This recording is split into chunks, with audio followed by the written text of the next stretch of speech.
ಸ್ನೇಹಿತರೆ ಎಲ್ಲರಿಗೂ ನಮಸ್ಕಾರ. ಸ್ನೇಹಿತರೆ, ಕಾಂಗ್ರೆಸ್ ಸರ್ಕಾರ ರೈತರಿಗೆ ಶುಭ ಸುದ್ದಿಯೊಂದನ್ನು ಕೊಟ್ಟಿದೆ. ಆ ಶುಭ ಸುದ್ದಿ ಏನಂತ ವಿಡಿಯೋದಲ್ಲಿ ತಿಳಿಸ್ಕೊಡ್ತೀವಿ. ಆದಷ್ಟು ವಿಡಿಯೋವನ್ನು ಸ್ಕಿಪ್ ಮಾಡದೆ ಕೊನೆಯವರೆಗೂ ನೋಡಿ. ಹಾಗೂ ಪ್ರಶಾಂತ್ ಮೀಡಿಯಾ ಕನ್ನಡ ಚಾನಲ್ ಅನ್ನು ಸಬ್ಸ್ಕ್ರೈಬ್ ಮಾಡಿಕೊಳ್ಳಿ. ಇದರಿಂದ ನಾವು ಹಾಕುವ ಹೊಸ ಅಪ್ಡೇಟ್ಗಳು ನಿಮಗೆ ನೋಟಿಫಿಕೇಶನ್ ಮೂಲಕ ಬಂದು ಬೇಗನೆ ತಲುಪ್ತವೆ. ಅಲ್ಲದೆ ನಿಮಗೇನಾದರೂ ಈ ವಿಡಿಯೋ ಇಷ್ಟವಾದರೆ ಈ ವಿಡಿಯೋಗೊಂದು ಲೈಕ್ ಕೊಡೋದನ್ನ ಮಾತ್ರ ಮರಿಬೇಡಿ. ಸ್ನೇಹಿತರೆ, ನಿಮಗೆಲ್ಲರಿಗೂ ಗೊತ್ತಿರಬಹುದು, ಅತಿ ಹೆಚ್ಚಿನ ಮಳೆ ಆಗುತ್ತಿರುವುದರಿಂದ ಎಲ್ಲರೂ ಸಂಕಷ್ಟದ ಪರಿಸ್ಥಿತಿಗೆ ತುತ್ತಾಗಿದ್ದಾರೆ. ಎಲ್ಲಾ ಸೇತುವೆಗಳು ಕೂಡ ಬಂದಾಗಿವೆ. ಅಲ್ಲದೆ ಅತಿ ಹೆಚ್ಚಿನ ಪ್ರವಾಹ ಬಂದು ಎಲ್ಲರ ಮನೆಯನ್ನು ಹೊಕ್ಕಿದೆ. ಇದರಿಂದಾಗಿ ಅನೇಕ ಗ್ರಾಮಗಳಲ್ಲಿನ ಮನೆಗಳು ಕೂಡ ಬಿದ್ದು ಹೋಗಿವೆ.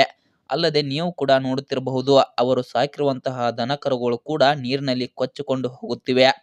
ಇದರಿಂದಾಗಿ ಅಪಾರ ಪ್ರಮಾಣದ ನಷ್ಟ ಉಂಟಾಗಿದೆ. ಅಲ್ಲದೆ ರೈತರು ತಾವು ಬೆಳೆದ ಬೆಳೆಗಳಿಗೆ ಕೂಡ ನೀರು ನುಗ್ಗಿ ಬೆಳೆಗಳೆಲ್ಲ ಕೂಡ ನಾಶವಾಗಿದೆ. ರೈತರು ತಾವು ಇದ್ದ ಸ್ಥಳದಿಂದ ಬೇರೆ ಕಡೆ ಹೋಗಬೇಕಾಗಿದೆ. ತಾವು ಬೆಳೆದ ಬೆಳೆ ಸರಿಯಾಗಿ ಬರಲಿಲ್ಲ ಅಂದ್ರೆ ತುಂಬಾ ನಷ್ಟವಾಗುತ್ತದೆ. ಆದ್ದರಿಂದ ಸರ್ಕಾರದವರು ಕೂಡ ಈ ಕಡೆ ಗಮನವನ್ನು ಹರಿಸಿದ್ದಾರೆ.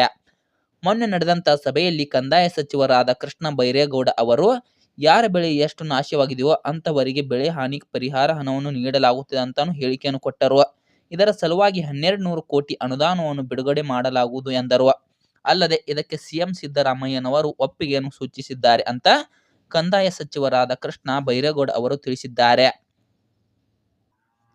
ಅಲ್ಲದೆ ಯಾರ್ಯಾರ ಬೆಳೆ ಎಷ್ಟೆಷ್ಟು ಹಾನಿಗಿದೆ ನೋಡಿ ಅವರ ಬೆಳೆಗೆ ತಕ್ಕಂತೆ ಹಣವನ್ನು ಕೂಡ ಜಮಾ ಮಾಡುವುದಾಗಿ ಸಚಿವರು ತಿಳಿಸಿದರು.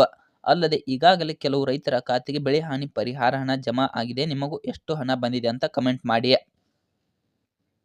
ಸ್ನೇಹಿತರೆ, ಈ ವಿಡಿಯೋ ನಿಮಗೆ ಇಷ್ಟವಾಗಿದ್ದರೆ ಈ ವಿಡಿಯೋಗೊಂದು ಲೈಕ್ ಮಾಡಿ. ಇಂತಹ ಮತ್ತಷ್ಟು ಅಪ್ಡೇಟ್ಗಳಿಗಾಗಿ ದಯವಿಟ್ಟು ಪ್ರಶಾಂತ್ ಮೀಡಿಯಾ ಕನ್ನಡ ಚಾನಲ್ ಅನ್ನು ಸಬ್ಸ್ಕ್ರೈಬ್ ಮಾಡಿಕೊಂಡು ಸಪೋರ್ಟ್ ಮಾಡಿ.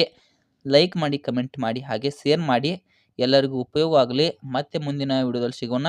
ಧನ್ಯವಾದಗಳು.